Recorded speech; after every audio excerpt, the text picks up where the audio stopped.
On today's menu, a recipe so easy and delicious to make, it really is tea-rific. Cookbook edition, Genmaicha milk tea.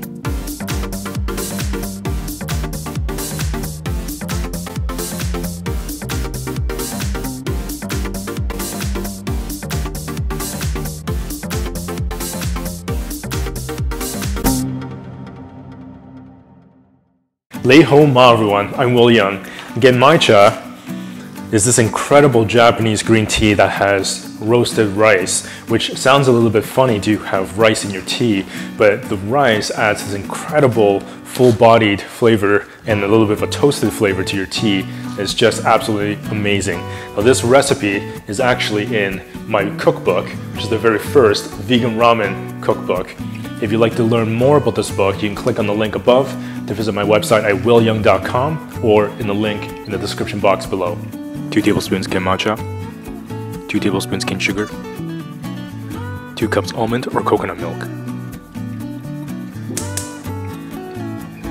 Gently bring the milk to medium-high heat while stirring.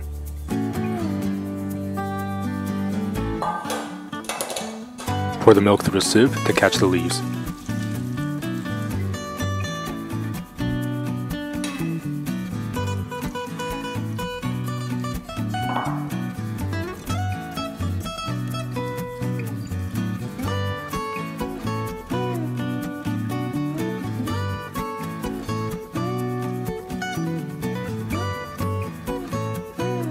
You can now make this delicious and decadent drink with absolute confidence. And literally just in minutes, you'll be able to enjoy this incredible Genmaicha milk tea. Just delicious. Remember to subscribe and hit that notification bell so you won't miss a single episode.